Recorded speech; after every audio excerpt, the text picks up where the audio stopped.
సరే, మనం గొప్పగా ఆశీర్వదించబడాలంటే, మనం గొప్పగా దీవించబడాలంటే దేవుని దృష్టిలో మనం ఎలా ఉండాలో కొన్ని విషయాలను మనము క్లుప్తంగా చూసుకుందాం. ఆదికాండము 12వ అధ్యాయం, ఆదికాండము 12వ అధ్యాయము మొదటి 2 వచనాలను చదువుకుందాం. అబ్రహామును పిలిచినప్పుడు అబ్రహాముకు చేస్తున్నటువంటి వాగ్దానం. అబ్రహామును చక్కగా విగ్రహారాధన చేస్తున్నటువంటి అబ్రహామును, విగ్రహాలు చేస్తున్నటువంటి అబ్రహామును, ఒక విగ్రహారాధన కుటుంబంలో జన్మించినటువంటి అబ్రహామును తన వృత్తిని వదులుకొని, తన చేతి పనిని వదులుకొని రమ్మని దేవుడు పిలుస్తున్నాడు. ఎక్కడికి పిలుస్తున్నాడు? దేవుడు చూపించే దేశానికి. పేరు రాయలే, ఏ దేశం అని చెప్పలే. మనకు ఏదైనా పేరు ఉంటేనే పలానా ఊరికి వెళ్ళాలి అని మనకి ఎవరైనా చెబితేనే మనం పలానా ఊరికి వెళ్ళాలి అనేటువంటి ఒక ఐడియా మనకు వస్తుంది. కానీ అబ్రహామును పిలిచినప్పుడు, అబ్రహామును పిలుస్తూ, అయ్యా నేను నీకు చూపించు దేశానికి నువ్వు వెళ్ళు. ఎవరెవరిని వదిలిపెట్టాలట? నీ దేశమును వదిలిపెట్టాలి, నీ బంధువులను వదిలిపెట్టాలి, నీ తండ్రి ఇంటి వారిని వదిలిపెట్టాలి, అందరినీ వదిలిపెట్టుకో. నేను నీకు చూపించు దేశానికి నువ్వు వెళ్ళు. ఏం చేస్తాడు వెళితే? చెప్తున్నాడు, నిన్ను గొప్ప జనముగా చేస్తాను, నిన్ను ఆశీర్వదిస్తాను, నీ యొక్క నామమును గొప్ప చేస్తాను, నీవు ఆశీర్వాదముగా ఉంటావు, నిన్ను ఆశీర్వదించు వారిని ఆశీర్వదిస్తా, నిన్ను దూషించు వారిని శపిస్తా అని చెప్పి అబ్రహాముతోటి చెబుతున్నటువంటి మాటలు మనం వింటున్నాం, చూస్తున్నాం.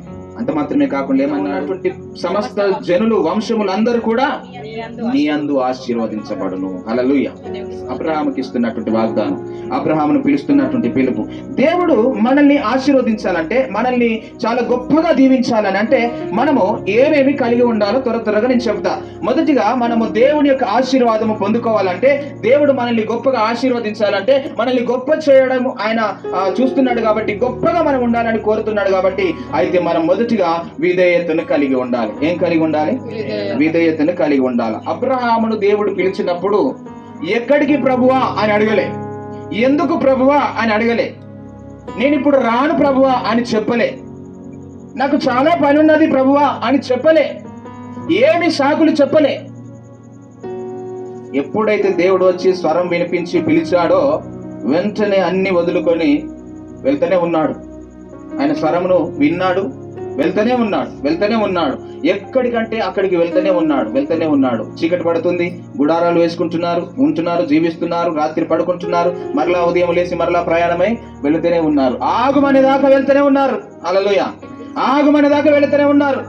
ఇలాగ వెళుతూ ఉండగా సంవత్సరాలు గడిచిపోతున్నాయి. దేవుడు 75వ సంవత్సరముల వాగ్దానం చేశాడు. సంవత్సరాలు గడుస్తున్నాయి, సంతానం లేదు. హల్లెలూయా. ఏం చెప్పాడు దేవుడు? నిన్ను గొప్ప చేస్తా, నీ సంతానమును గొప్ప చేస్తా, నిన్ను ఆశీర్వదిస్తా అని చెప్పిండు కదా. సంతానము లేదు. దేవుడికి మొరపెట్టుకుంటున్నాడు, అడుగుతున్నాడు. ఎప్పటిదాకా ఓపిక పట్టాడు? 25 సంవత్సరాలు ఓపిక పట్టి 25 సంవత్సరాల తర్వాత దేవుడు అబ్రహాముకి ఇచ్చిన మాటను నెరవేర్చినాడు. హల్లెలూయా. ఈరోజు మనకు దేవుడు ఏదైనా మాటిస్తే, లేక ఎవరైనా మనిషి ఏదైనా మనకు మాటిస్తే వెంటనే జరిగిపోవాలి.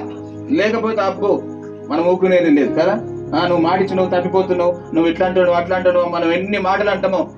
దేవుడు కూడా మాటిస్తే తప్పిపోయే దేవుడు కాదైనా, నెరవేర్చే దేవుడు. కనుక అబ్రహాముకు మాట ఇచ్చాడు, అది నెరవేర్చాడు. అది నెరవేర్చబడాలని అంటే, నువ్వు ఆశీర్వాదకరంగా ఉండాలని అంటే మొట్టమొదటిగా విధేయత కలిగి ఉండాలి.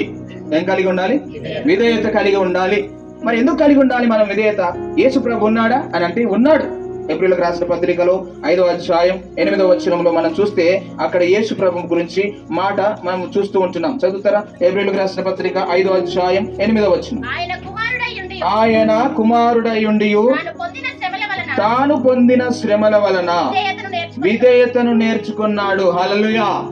యేసు ప్రభు తండ్రికి కుమారుడైనప్పటికీ కూడా శ్రమలు వచ్చాయి. ఆయనకి శ్రమలు పొందాడు, శ్రమపరచబడ్డాడు. ఈ శ్రమల వలన ఆయన విధేయతను నేర్చుకున్నాడు. హల్లెలూయా. మరి తండ్రే కదా, కుమారుడే కదా, ఆయన చిత్త ప్రకారంగా ఈ లోకానికి పంపించడు కదా, మరి శ్రమలు ఇచ్చుడు అవసరం అంటావా అని మనం అనుకోవచ్చు. శ్రమ లేకపోతే మనం విధేయత కలిగి ఉండలేము. శ్రమ లేకపోతే మనము దేవుడు చెప్పినట్టుగా వినం. శ్రమ లేకపోతే దేవుని వాక్యమును అనుసరించి నడుచుకోం. శ్రమ ఉంటేనే మనము దేవుణ్ణి అనుసరించగలుగుతాం. శ్రమలు వస్తేనే మనము శ్రమలలో ఎలాగ ముందుకెళ్లాలో దేవుడు మనకు నేర్పిస్తూ ఉంటాడు. అందుకనే శ్రమల గుండా ఆయన వెళుతూ శ్రమలలో ఏం నేర్చుకున్నాడట? విధేయతను నేర్చుకున్నాడు. ఆయన విధేయత నేర్చుకొని మనకు నేర్పించాడు. హల్లెలూయా.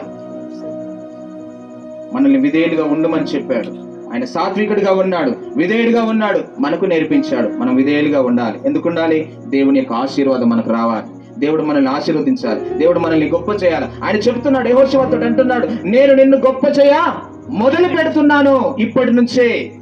అయితే నువ్వు విధేయుడిగా ఉండు. మొట్టమొదటిగా ఎలాగుండాలా? విధేయుడిగా ఉండాలి.